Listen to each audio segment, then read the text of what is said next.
Hi, everyone. Skye here with the Snippy Scrappers. I'm going to show you today how to use our new recipe template, the Quilted Knot. And I'm using it to make a cover page for my album. And I find that the recipe templates are perfect for that because it gives you a really nice statement page as you open up your album. Of course, you can use them in the middle of an album or for something special, a special occasion, but that's how I'm using mine today. So let's switch over to my workspace and we will take a look on how to use the Quilted Knot recipe template. All right, this is the template. And you'll notice that it gives you some nice ideas along the bottom here on how to use that, as well as the main one there on the page. I'm actually going to do something very similar to the one on this bottom corner here, if you can see that. And let's get started. So this is what the template is like. If you've never used it, it's a flexible plastic. And depending on the template, this one is perfectly symmetrical. So no matter which direction I turn it or if I flip it over, it's the same. But with some of the templates, you can achieve different looks by turning them 45, 90 degrees, as well as flipping them over. But with this one, it's just the same no matter which way you turn it. Some of the tools that I have here to complete the project today, I've got my Creative Memories Zero Centering Ruler. Any ruler would work. I just happen to like this one. I have my Creative Memories Repositional tape runner. I find that repositionable is the best tape runner to use when using when making recipe templates, because sometimes you need to kind of nudge things a little bit with the piecework that you're doing. I've got my fine tip micro tip scissors. I've set aside my multi-purpose tool. I also have a X-Acto knife blade, just in case I need to do any fine tip trimming, and a pencil nice and sharp with a good eraser. And for this particular template, I also needed my custom cutting system. You could also use the circle maker. I use the medium circle outside edge. I trimmed my photo here in this picture with the red blade, and then the mat I created using the green blade. So I've already done those and mounted my photo that I'm going to be using on a piece of cardstock. So I can set those aside. Now, one of the important things to do when you're planning these pages is to do exactly that, and that's plan. So I've gone through my and selected my papers that I'm going to be using for this as well. I'm going to use this piece as my base piece. So for now, I can set that aside. I'll be using it wholly intact. And then I'm going to use these 3 other pieces as I develop my patterns. Okay. If you have papers that have a direction, you might want to make sure that you're looking at that as you are putting them together to make sure they're going the direction in which you would like to use them. So as I said, I'm going to be following the example here. So I basically need paper for 2 squares, patterns for 2 squares, kind of the bigger square, and then the one that's intertwined in it. And then a piece of background paper on the inside. So this this dark blue here is going to be, your base paper. And then I need 3 other papers since I've already cut my mat. Okay. So my first step is taking my paper and lining up my template. Now this is kind of a light on the light here, so hopefully you can see that fairly well. I'm going to start by creating this first square, and that's going to be these pieces here. And I'm gonna go ahead and just use the edge of the paper, so that's one less cut for me to make. So I'm gonna line this up here on the side here, right on the edge where that would normally, where that would go. So I don't have to worry about that. I'm not gonna line it up quite at the top because I don't like this particular way the pattern works there. So I'm just shifting it down. So I'm starting my template where at the point at which I like the pattern to be matched. And so what I'm gonna do is I'm just gonna take my sharp pencil and I'm going to, it's the other thing, holding it in place is a good idea. And there are clips, and I'll show you when I'm doing the whole pieces of paper how to use the clips. So I'm just taking my pencil and I'm tracing where I want to use this paper with the pattern. Like I said, this is where it's really helpful. Make sure your pencil is nice and sharp so that you can be as precise as possible. Okay, so I have created the lines for my first square. Okay. Now I'm going to cheat a little bit and I'm going to use my 12-inch trimmer to cut around the edges of my square. I'm still going to have to do some fussy cutting, but in the short term, I can, and I think I'll do this bottom one first to cut off this piece of paper. So I'm going to line up my trimmer with my pencil lines so I can get a nice straight edge, and that's less I have to cut. If you love to hand cut with scissors, or you're very good at it, then by all means, this could have been something that you hand cut. I like to use a tool wherever I can, just because it's a little bit more precise. And I find that fussy cutting is one of those things that the more you do it, the better you get at it. And I do it so irregularly that I just realized I think I missed a spot here on my, I did, I need to draw another line here. I do it so irregularly that I never get very good at it, if that makes sense. I don't know if anybody else finds that to be the case. Now the trick is lining this back up so that it's perfectly aligned. And I can get this square back here. So I missed this little triangle up here in the corner. There we go. Well, one more cut here with the trimmer. And if you have, every template is a little bit different in terms of how much fussy cutting you need to do. And if you can, some of the templates have circles and arcs. So sometimes you're able to use the custom cutting system circles or ovals to cut your pieces in the same size.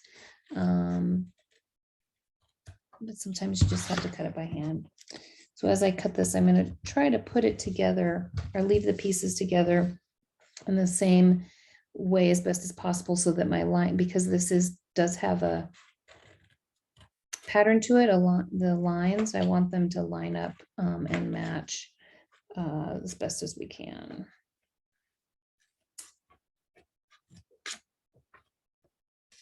I'd be interested to know in the comments who all has used the recipe templates, and which ones you've used, what you like about them, what you found challenging about them, what you use them for. Do you use them for everyday pages, special pages, whenever you feel like it? If there's a particular theme, I'd love to hear about it. So I'm just continuing to cut. And again, these are pretty straight lines. So even for people who don't love to cut by hand, this is not too bad. I'm always challenged the most when I try to cut circles, because I just never get that arc just right, and my circles turn out a little bit lopsided.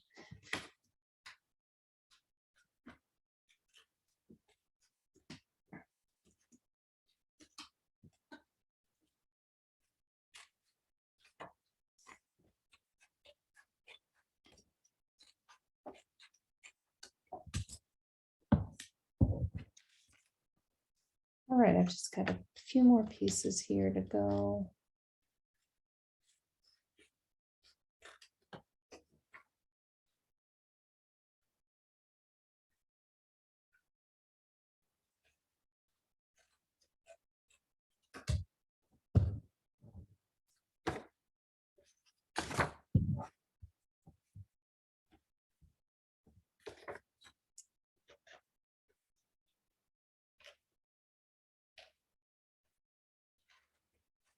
On the next piece of paper I do, I'm going to show you an alternate way of doing this. If you're comfortable with an X-Acto knife, you can actually use the guide as a little bit of a template and use the X-Acto knife to cut.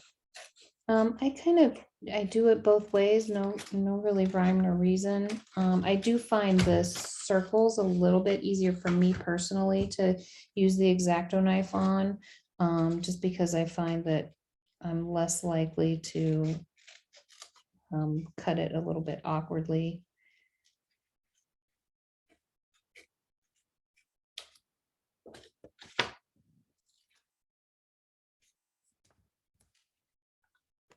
All right, we're getting down here to the last piece to cut.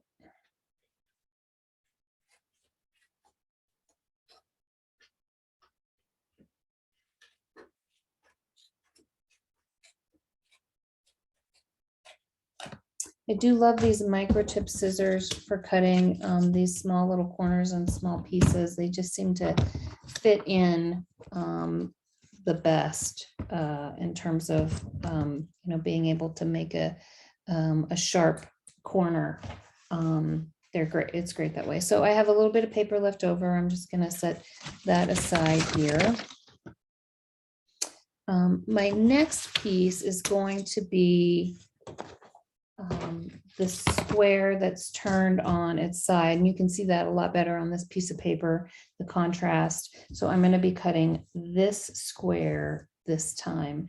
Now in this case, I'm going to mix it up a little bit. I'm going to use the clips that come with this to clip down the template to the paper, just securing it a little bit. These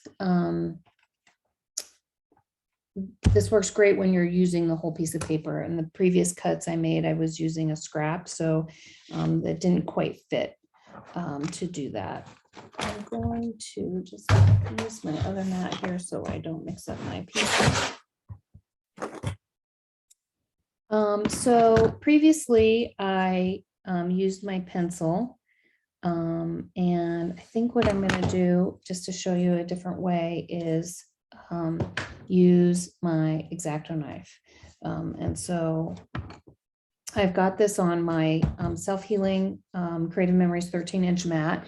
You definitely want to use something underneath it that you don't, that is intended to be a cutting surface.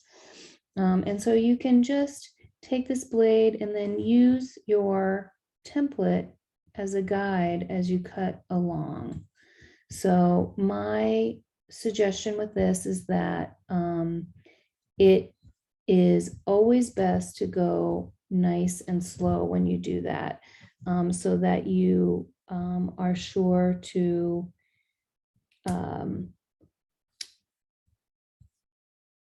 not veer off the tracks, if you will. And you're just can be a lot more precise the slower you go. So if you're impatient,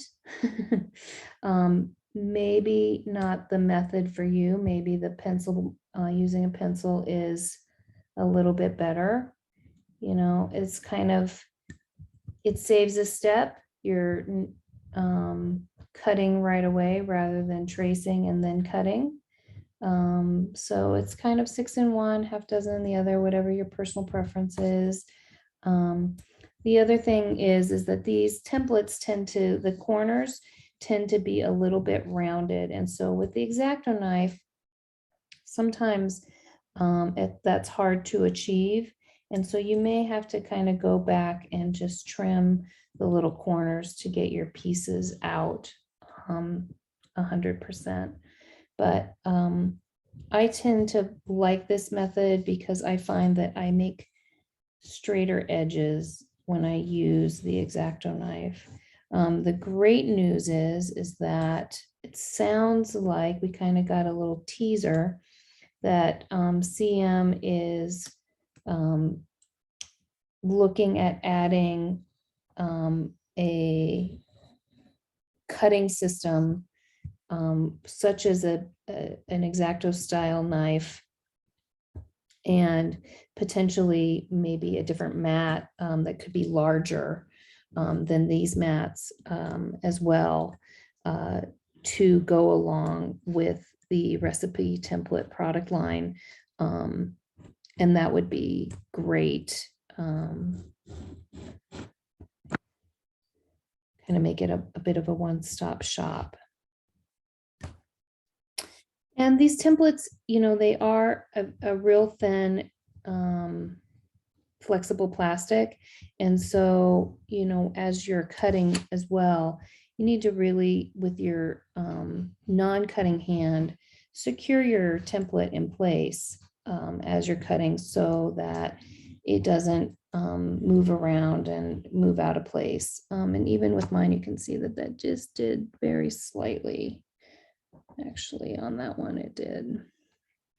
So I'm just going to try to adjust that a little bit.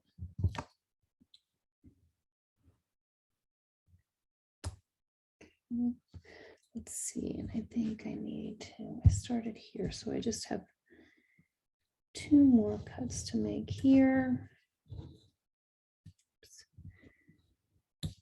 And I was rushing and I got a little bit off track there, you might have noticed. And I find too, you know, these templates, they have a lot of, you know, lines that are kind of perfectly straight or curved. And, you know, if your cuts aren't perfect, it's okay.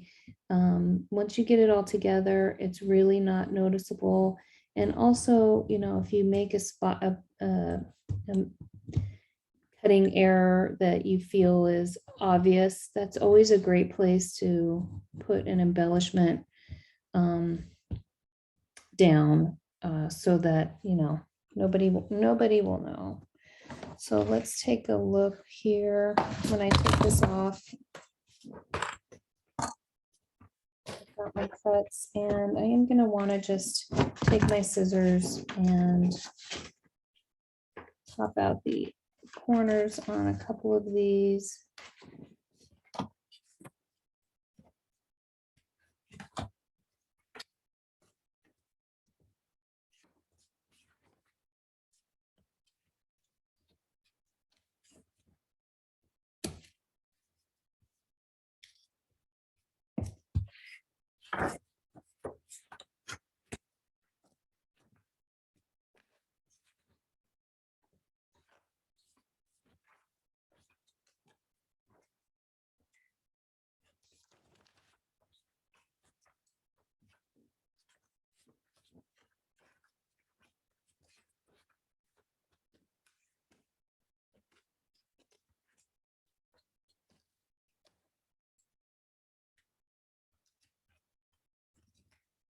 One requires a little bit more of a snip to get it where it should go. Let's see, how was that? It's like that. Okay. I'm just trying to keep my pieces organized because this paper does have a pattern and I don't want it to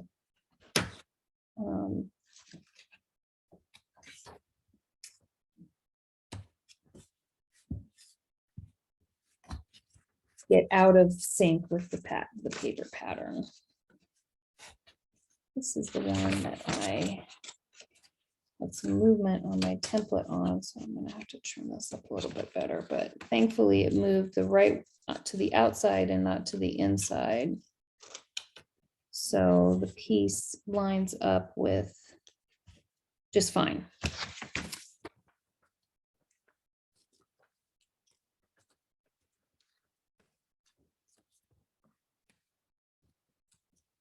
If you have a paper that's not pattern oriented, you can definitely align your template with your paper so as not to waste any paper. So, you know, with this, the way that I cut this to keep the pattern intact, it did cause me to cut my design out of the middle of the sheet of paper. So, you know, now I have this left.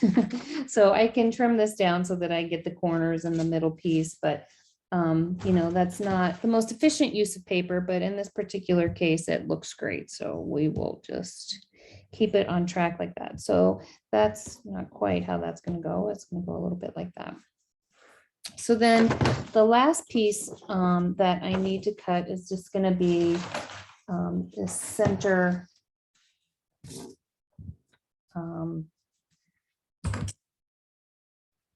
let's see how many sides I have. 1, 2, 3, 4, 5, 6, 7, 8. So an octagon. This I think I will go ahead and I'm going to line this up so that it's near the top of my page so as not to waste too much paper. And also line that up so that I can use the paper's natural borders or the template's natural borders. So it gives me a few pieces that I don't have to cut. Let's see, I want this on the inside track there like that. Here, here, here. Oops, I have a little scrap there that got in the way. Here and here. So this is a darker paper, and you can see my, I don't know, here you can't really see it, but as I look at it, I can see my pencil lines well enough just to take my trimmer to it.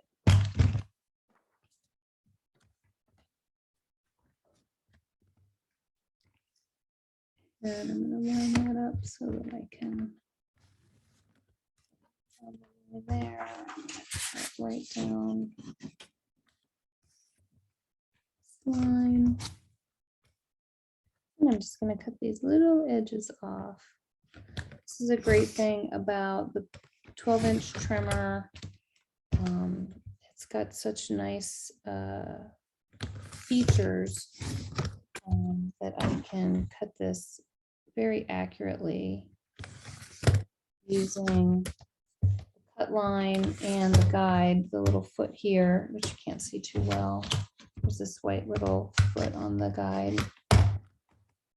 So I can know where I'm going to cut and make sure that it lines up with my pencil lines. Okay, so there's that. That's going to go on the inside. And now I have all my pieces cut and we can start assembling this. So I'm just going to set that aside, clean up my space a little bit here, guys. And I don't want to confuse these with something that I need. All right. So this is my base page. Now what I'd like to do is just take my template and set it on top of my base page. And I like to secure it down pretty well so that I can use it as kind of like a stencil. I just use the pieces to fill in the stencil. So I'll start with this one and I'll actually go ahead and just put a little dab on my repositional.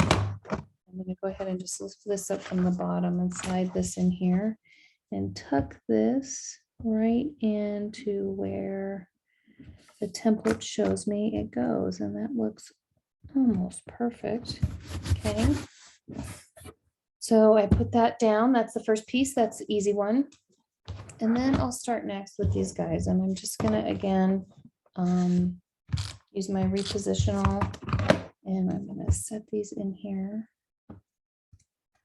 and just put it all together. Kind of fun, actually. Here's the other thing with these recipe template pages. I personally have found that I need to be in the right scrapping mood for this. You know, there's sometimes when I just want to get my pages, pictures on pages, and I don't have, you know, the energy or the creative mindset at the moment to be, you know, kind of do something that's a little bit time consuming. You know, there are other times when, you know, you just need some busy work. And so the templates are definitely something you want to do when you're in the right mood. And when you are in the right mood, quite honestly, I find it to be very kind of soothing and calming. Maybe that sounds a little bit silly, but you know, it's kind of what I call paper therapy. My mom was a gardener, and she always called her gardening time her dirt therapy. And so I have come to call my scrapbooking time my paper therapy. And this is working on one of these templates, I think, is a very specific kind of mindset and therapy. So that's sort of what I would call the intertwining piece. And you see, once you have them cut, these go together really quickly. And of course, I put this down and now they're sticking to the bottom. So, all right. Okay. So next piece. Let's see here. Make sure I have this in right.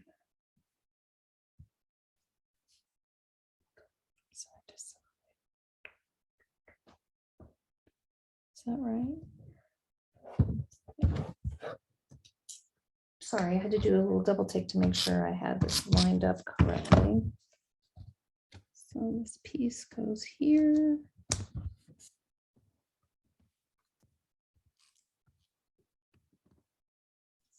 piece goes here.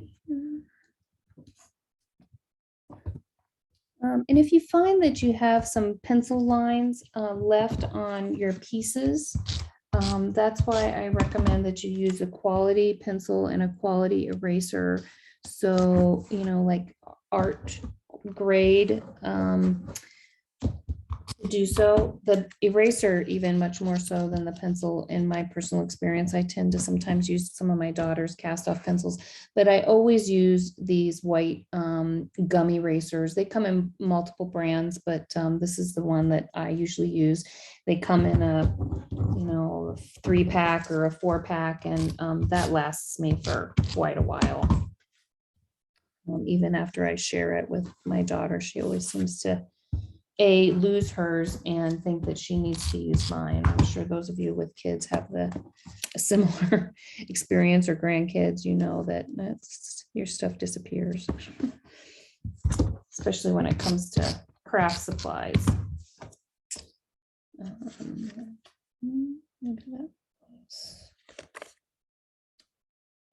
Right. I lined it up on the paper just to make sure it was right, and it lines up here too, those 2 lines. All right, last piece. Right here.